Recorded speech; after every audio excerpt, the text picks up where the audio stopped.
안녕하세요. 오늘 저희와 함께 깊이 살펴볼 자료는 SCHD, 미국 배당주 ETF 심층 분석 발췌본입니다.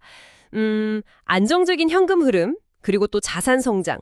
이 두 가지를 동시에 원하시는 당신, 특히 은퇴 자금 마련에 관심 있다면 정말 흥미로울 내용입니다. 네, 이 자료들을 보면서 SCHD라는 게 정확히 뭔지, 장점은 뭐고 또 조심해야 할 건 뭔지, 그리고 당신의 장기적인 계획에 이걸 어떻게 활용할 수 있을지 한번 파헤쳐 보겠습니다. 자, 그럼 시작해 볼까요? 네. SCHD는 그 슈왑 US 디비덴드 에쿼티 ETF, 이걸 줄임말인데요. 핵심은 10년 이상 꾸준히 배당금을 지급해온 재무적으로 아주 탄탄한 미국 대형 우량 기업들에 투자하는 그런 상품이라는 겁니다. 그 상장지수 펀드, ETF니까 주식처럼 쉽게 사고팔 수 있고요. 중요한 건 단순히 배당금만 보는 게 아니라 기업 가치가 오르는 데 따른 자본이득까지 함께 기대할 수 있다는 점 때문에 요즘 주목을 많이 받죠. 아, 그렇군요. 자료를 보니까 역시 제일 먼저 눈에 들어오는 건 배당이네요. 네, SCHD의 가장 큰 매력, 이게 바로 높은 배당 수익률하고 꾸준한 배당 성장이라고 하는데요. 맞습니다. 그게 정말 핵심 포인트죠.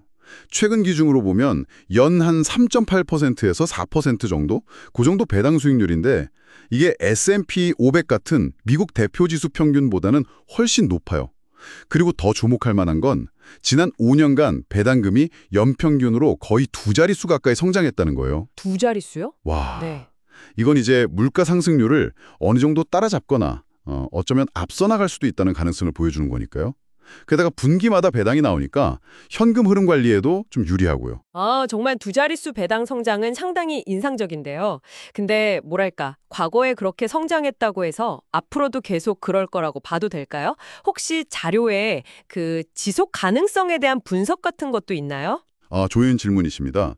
물론 자료에서도 과거 데이터가 미래를 보장하지는 않는다고 명확히 하고 있어요. 다만 SCHD가 그 기업을 고르는 기준 자체가 상당히 까다롭다는 점을 좀 강조합니다. 그러니까 10년 이상 연속 배당, 이건 기본이고요. 뭐 부채 비율이라든지 수익성 같은 재무 건전성 지표를 아주 꼼꼼하게 따져요. 그래서 단지 배당만 많이 주는 그런 함정 같은 기업은 걸러내려고 노력한다는 거죠. 아, 함정 기업이요. 네, 예를 들면 뭐 빚이 너무 많다거나 이익 변동성이 너무 크다거나 이런 기업들은 이제 제외될 가능성이 높은 거죠.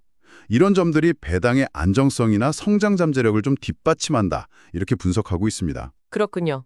이해가 되네요. 아, 그리고 비용 효율성 얘기도 나오는데 운용 보수가 연 0.06%, 그 수준으로 아주 낮다고요? 네, 맞아요. 0.06%면 정말 낮은 편이죠. 이야, 장기 투자로 보면 이 낮은 비용이 복리 효과 때문에 수익률에 꽤 큰 차이를 만들 수 있겠어요.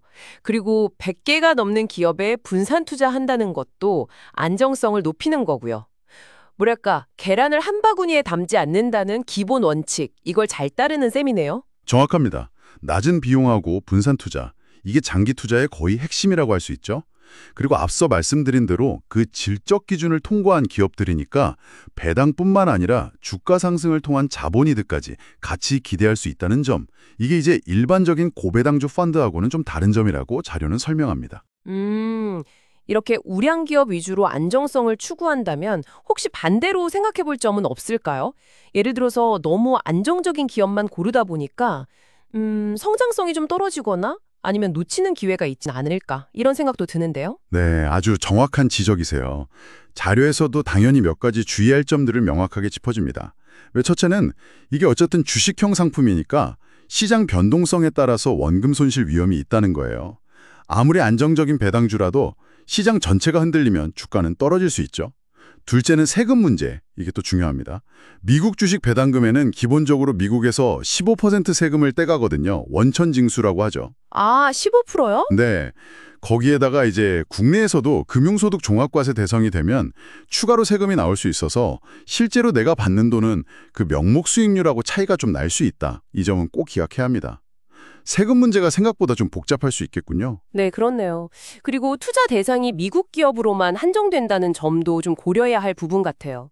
글로벌 분산 투자? 이런 관점에서 보면 좀 아쉬울 수도 있고, 또 혹시 특정 산업, 예를 들어 금융이나 소비재 이런 쪽 비중이 너무 높아지면 그 산업이 안 좋을 때 직접 영향을 받을 수도 있겠고요. 맞습니다. 자료에서도 그 미국 시장 집중 위험, 그리고 특정 섹터 집중 위험을 언급하고 있어요. 그래서 SCHD 하나만으로 모든 투자 목표를 이루려고 하기보다는 전체 포트폴리오의 어떤 한 부분으로 활용하는 전략을 권장합니다. 예를 들면 글로벌 성장주 ETF라든가 아니면 채권, 부동산 같은 다른 자산군하고 잘 섞어서 위험을 분산하는 거죠.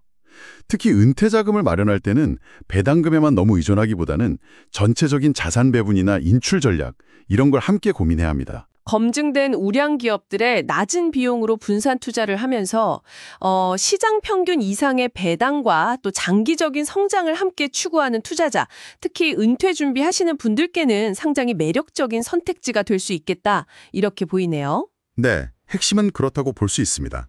하지만 앞서 말씀드린 대로 시장 변동성 위험, 또 세금 문제, 그리고 미국 중심 투자라는 그런 내재된 위험이나 한계점도 분명히 알고 접근해야 하고요.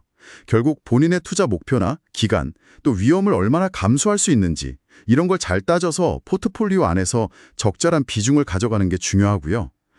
그리고 배당금을 다시 재투자해서 복리 효과를 노리는 전략도 장기적으로는 자산 증식에 도움이 될 수 있겠죠? 네, 오늘 SCHD에 대해서 정말 깊이 있게 잘 살펴봤습니다. 이 정보가 당신의 투자 여정에 조금이나마 도움이 되었으면 좋겠습니다. 마지막으로 이런 질문 한번 던져보고 싶네요. SCHD는 잘 아시다시피 과거 실적에 검증되고 재무적으로 탄탄한 그런 기업들에 집중하잖아요. 그런데 만약 앞으로 인공지능이나 바이오 같은 아주 파괴적인 혁신 기술이 경제 성장을 이끌어가는 그런 시대가 온다면 과연 이런 전통적인 가치주 중심의 포트폴리오가 미래의 중요한 성장 기회를 충분히 담아낼 수 있을까요? 이 점에 대해서 한번 고민해 보시는 것도 의미가 있을 것 같습니다.